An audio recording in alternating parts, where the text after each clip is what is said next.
నిన్న హైకోర్టులో ఈ కేసు వచ్చింది. నేను దీని మీద ఆల్రెడీ ఒక వీడియో చేశాను. ఏందంటే జగన్ ఒక పరామర్శకి వెళ్ళాడు. విగ్రహ ఆవిష్కరణకి రెంటపాళ్ళ. అదేంటంటే మన గో పల్నాడు జిల్లా పల్నాడు దీంట్లో సత్తెనపల్లి తాలూకా మండలంలో ఉంటుంది అన్నమాట ఊర్లో. ఆ ఊర్లో లాస్ట్ ఇయర్ ఒక వ్యక్తి చనిపోతే ఆ విగ్రహ ఆవిష్కరణ కోసం వెళ్ళాడు తమ పార్టీకి సంబంధించిన వాళ్ళు. ఈ వెళ్ళినప్పుడు పోలీసులు ముందే ఏం చెప్పారంటే జగన్ కాన్వాయ్లో 11 కార్లకి ప్లస్ జగన్ పార్టీలో ఒక 3 కార్లకు మాత్రమే పర్మిషన్ ఇస్తామని చెప్పారు. కానీ జగన్ ఒక 50 కార్లతో వెళ్ళాడు. సో వెళ్ళినప్పుడు ఏమైందంటే అక్కడ ఒక ఏటుకూరు బైపాస్ అని వస్తుంది. ఏటుకూరు బైపాస్ దగ్గర ఆంజనేయ స్వామి టెంపుల్ దగ్గర ఒక వ్యక్తి ఒక వెహికల్ కింద పడి చనిపోయాడు. ఆయన పేరు చీలి సింగయ్య అనే వ్యక్తి చనిపోయాడు. చనిపోయినప్పుడు ఎస్పీ సతీష్ కుమార్ ఏం అనౌన్స్ చేశాడంటే ఇది కాన్వాయ్కి సంబంధం లేదు, కాన్వాయ్కి 50 మీటర్ల ముందు వస్తున్న 0001 వెహికల్ టాటా సఫారీ కింద పడి చనిపోయాడు అనేది అనౌన్స్ చేశారు. అప్పుడు అందరూ కూడా అదే అనుకున్నారు. ఈవెన్ తెలుగుదేశం మీడియా కూడా ఇదే వార్తని రాసింది. ఫస్ట్ కాన్వాయ్ కింద అని రాశారు, మళ్ళీ ఎస్పీ చెప్పాడని అదే రాశారు.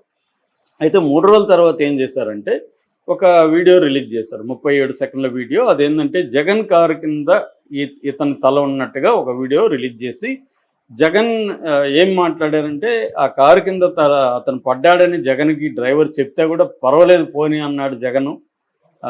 కారు మీద ఎక్కి అతను మాట్లాడుతున్నాడు, పోనీ అన్నారు అంటే కావాలని ఇంత దుర్మార్గంగా చేశారు అన్న ఒక నెరేటివ్ని తీసుకొచ్చి వీళ్ళు ప్రచారం మొదలుపెట్టారు. కామన్ సెన్స్ ఉన్న వాళ్ళకి అది అర్థమవుతుంది అది ఫేక్ వీడియో అని. ఎందుకంటే ఎవరైనా చనిపోతే క్లోజప్లు పోయి ఎవడు తీయడు, జనరల్గా టక్కని తీస్తారు. ప్లాన్డ్గా క్లోజప్ ఒక షాటే తీరెవరు.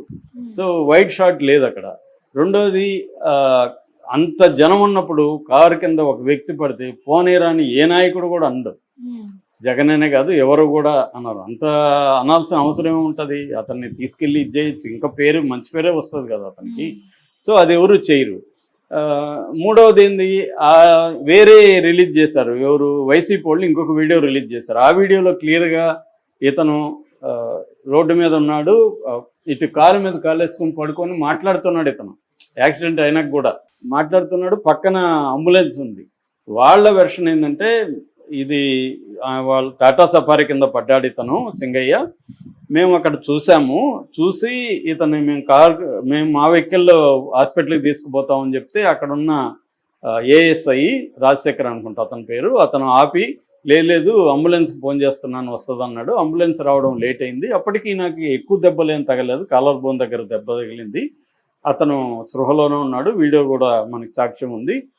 సో అప్పుడు తీసుకెళ్లారు, అది లేట్ అయింది, అసలు చనిపోయే ప్రసక్తి లేదు, వీళ్ళేమన్నా చేశారా అని వాళ్ళు ఆరోపిస్తున్నారు. సో ఏదేమైనా ఈ కాంట్రవర్సీ ఉంది. దీని మీద వీళ్ళు ఏం చేశారంటే జగన్ బుల్లెట్ ప్రూఫ్ వెహికల్, అది జగన్ ఓన్ది అనమాట, గవర్నమెంట్ ఇవ్వాలి మామూలుగా.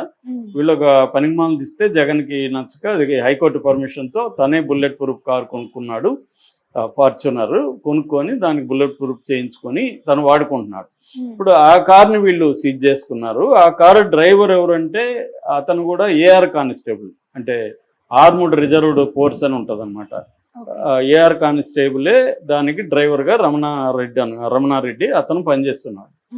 సో అతని మీద ఏవన్న పెట్టి అతన్ని ప్రెజర్ చేసి జగనే పొమ్మన్నాడు, పడితే కూడా పర్వాలేదు అన్నాడు అని చెప్పించి కేసులు పెట్టారు.